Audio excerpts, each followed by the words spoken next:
ರಾಜ್ಯ ಕಾಂಗ್ರೆಸ್ನಲ್ಲಿ ಈಗ ಹೊಸ ಕ್ರಾಂತಿ ಶುರುವಾಗಿದೆ. ಒಂದೆಡೆ ಡಿಕೆ ಸಿಎಂ ಆದ ಬೆನ್ನಲ್ಲೇ ರಾಜ್ಯ ಕಾಂಗ್ರೆಸ್ನಲ್ಲಿ ಬಿಕೆ ಯುಗಾರಂಭವಾಗಿದೆ. ಕೆಪಿಸಿಸಿ ಅಧ್ಯಕ್ಷರಾಗಿ ನೇಮಕವಾದ ಬಿಕೆ ಹರಿಪ್ರಸಾದ್ ಇಂದು ಅಧಿಕೃತವಾಗಿ ಕೆಪಿಸಿಸಿ ಅಧ್ಯಕ್ಷರಾಗಿ ಅಧಿಕಾರ ಸ್ವೀಕಾರ ಮಾಡಿದ್ರು. ಅರಮನೆ ಮೈದಾನದಲ್ಲಿ ನಡೆದ ಸಮಾರಂಭದಲ್ಲಿ ಅಧಿಕಾರ ಸ್ವೀಕಾರ ಮಾಡುತ್ತಿದ್ದಂತೆ ಬಿಕೆ ಕಾಂಗ್ರೆಸ್ ಕಾರ್ಯಕರ್ತರಿಗೆ ರಾಜಕೀಯ ಸ್ಥಾನಮಾನ ಕೊಡಿಸುವ ಘೋಷಣೆ ಮಾಡಿದ್ದಾರೆ. ರಾಜ್ಯ ಕಾಂಗ್ರೆಸ್ನಲ್ಲಿ ಎಂದಿನಿಂದ ಬಿಕೆ ಹರಿಪ್ರಸಾದ್ ಯುಗಾರಂಭ. ಪಕ್ಷದ ಧ್ವಜ ನೀಡಿ ಅಧಿಕಾರ ಹಸ್ತಾಂತರಿಸಿದ ಡಿಕೆಶಿ. 2028ರ ಚುನಾವಣೆ ಗೆಲ್ಲಲು ಶಪಥ ಮಾಡಿದ ಡಿಕೆ ಬಿಕೆ ಸಿದ್ದು.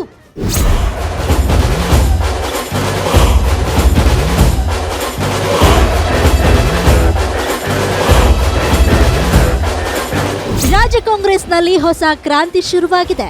ಕೆಪಿಸಿಸಿ ಅಧ್ಯಕ್ಷರಾಗಿ 6.5 ವರ್ಷಗಳ ಕಾಲ ಪಕ್ಷ ಸಂಘಟನೆ ಮಾಡಿದ್ದ ಡಿಕೆಶಿ ಸಿಎಂ ಆದ ಬಳಿಕ ಕೆಪಿಸಿಸಿ ಅಧ್ಯಕ್ಷ ಸ್ಥಾನಕ್ಕೆ ರಾಜೀನಾಮೆ ನೀಡಿದ್ರು. ಹೀಗಾಗಿ ರಾಜ್ಯ ಕಾಂಗ್ರೆಸ್ಗೆ ನೂತನ ಸಾರಥಿಯಾಗಿ ಆಯ್ಕೆಯಾಗಿದ್ದ ಬಿಕೆ ಹರಿಪ್ರಸಾದ್ ಅಧಿಕೃತವಾಗಿ ಇಂದು ಅಧಿಕಾರ ಸ್ವೀಕಾರ ಮಾಡಿದ್ರು. ಅರಮನೆ ಮೈದಾನದಲ್ಲಿ ನಡೆದ ಅದ್ದೂರಿ ಸಮಾರಂಭದಲ್ಲಿ ನಿಕಟಪೂರ್ವ ಅಧ್ಯಕ್ಷ ಡಿಕೆ ಶಿವಕುಮಾರ್ ಪಕ್ಷದ ಧ್ವಜ ನೀಡಿ ಅಧಿಕಾರ ಹಂಚಿಕೆ ಮಾಡಿದ್ರು. ನೀವಾಡಿ ಹೊಸ ಗೀತೆಯೋ ಮಾಡಿ ಮನೆ ಮನೆಯು ಹೊಸ ಚಿಂತನೆ ನವದೇಶ ಒಲಿತೆಲ್ಲ ನಮ್ಮ ಹೊಣೆ. ಈ ಭರತ ಭೂಮಿಗೆ ಜೈ, ಈ ಮಾತೃಭೂಮಿಗೆ ಜೈ. ಈ ವೇಳೆ ತಾವು ಪಕ್ಷದ ಅಧಿಕಾರ ವಹಿಸಿಕೊಂಡ ಬಳಿಕ ಮಾಡಿದ ಹೋರಾಟ, ಪಕ್ಷ ಸಂಘಟನೆ, ಸರ್ಕಾರ ರಚನೆ ಬಗ್ಗೆ ಮೆಲುಕು ಹಾಕಿ ಎಲ್ಲರೂ ಒಗ್ಗಟ್ಟಿನಿಂದ ಪಕ್ಷಕ್ಕಾಗಿ ದುಡಿಯಬೇಕು. ಬಿಕೆ ಹರಿಪ್ರಸಾದ್ರಿಗೆ ಬೇಕಾದ ಎಲ್ಲ ನೆರವು ನೀಡಲು ಸಿದ್ಧ. ಮುಂದಿನ ದಿನಗಳಲ್ಲಿ ರಾಜ್ಯ ಹಾಗೂ ರಾಷ್ಟ್ರದಲ್ಲಿ ಕಾಂಗ್ರೆಸ್ ಅಧಿಕಾರಕ್ಕೆ ತರಲು ಎಲ್ಲರೂ ಶ್ರಮಿಸಬೇಕು ಎಂದು ಸಿಎಂ ಡಿಕೆಶಿ ಕರೆ ನೀಡಿದ್ರು. ಒಬ್ಬ ಕಾರ್ಯಕರ್ತನಾಗಿ ಇವತ್ತು ನಿಮ್ಮ ಜೊತೆ ಕೈ ಜೋಡಿಸಿ ಈ ಪಕ್ಷವನ್ನು ಮತ್ತೆ 2028ರಲ್ಲಿ ಅಧಿಕಾರಕ್ಕೆ ತಂದು 2029ರಲ್ಲಿ ಈ ದೇಶದ ಪ್ರಧಾನಮಂತ್ರಿಗಳಾಗಿ ರಾಹುಲ್ ಗಾಂಧಿ ಅವರನ್ನ ಮಾಡಲಿಕ್ಕೆ ನಾವೆಲ್ಲ ಸಂಕಲ್ಪವನ್ನ ಇವತ್ತು ನಾವು ಮಾಡಬೇಕಾಗಿದೆ. ಇನ್ನು ಕೆಪಿಸಿಸಿ ಅಧ್ಯಕ್ಷರಾಗಿ ಅಧಿಕಾರ ಸ್ವೀಕಾರ ಮಾಡಿದ ಬಿಕೆ ಹರಿಪ್ರಸಾದ್ ತಮ್ಮ ಭಾಷಣದುದ್ದಕ್ಕೂ ಬಿಜೆಪಿ ಆರ್ಎಸ್ಎಸ್ ವಿರುದ್ಧ ವಾಗ್ದಾಳಿ ನಡೆಸಿದ್ರು. ನಾವು ಕಾಂಗ್ರೆಸ್ ಇತಿಹಾಸವನ್ನ ಮರೆಯುತ್ತಾ ಇದ್ದೇವೆ. ಆರ್ಎಸ್ಎಸ್ ನವರಿಗೆ ಧೈರ್ಯವಿಲ್ಲ, ಅವರು ಪುಕ್ಕಲರು ಎಂದು ಲೇವಡಿ ಮಾಡಿದ್ರು.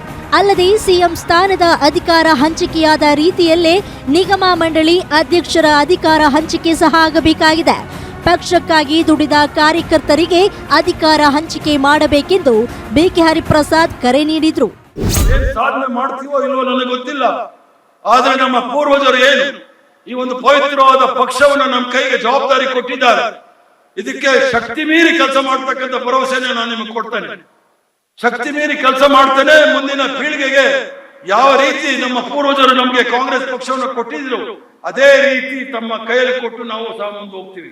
ಬಳಿಕ ಮಾತನಾಡಿದ ಮಾಜಿ ಸಿಎಂ ಸಿದ್ದರಾಮಯ್ಯ, ಬಿಜೆಪಿ ಮತ್ತು ಆರ್ಎಸ್ಎಸ್ ಹಿಂದೂ ರಾಷ್ಟ್ರ ಮಾಡಲು ಹೊರಟಿದ್ದಾರೆ.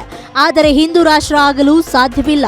ಹಿಂದೂ ರಾಷ್ಟ್ರ ಆಗಲು ನಮ್ಮ ಕಾರ್ಯಕರ್ತರು ಬಿಡಬಾರದು. ನಮ್ಮದು ಬಹುತ್ವದ ರಾಷ್ಟ್ರ. ಅನೇಕ ಜನ ಸೆಕ್ಯುಲರಿಸಂ ಮೇಲೆ ನಂಬಿಕೆ ಇದ್ದವರು ಇದ್ದಾರೆ. ಅವರೆಲ್ಲರ ವಿರುದ್ಧ ಹರಿಪ್ರಸಾದ್ ಹೋರಾಟ ಮಾಡ್ತಾರೆ ಎಂದ್ರು. ಯಾರಿಗೂ ಕೂಡ ಬಿಜೆಪಿ ಅವ್ರಿಗಾಗ್ಲಿ ಆರ್ಎಸ್ಎಸ್ ನವ್ರಿಗಾಗ್ಲಿ ನಮ್ಮ ಸಂವಿಧಾನದ ಬಗ್ಗೆ ನಂಬಿಕೆ ಇಲ್ಲ.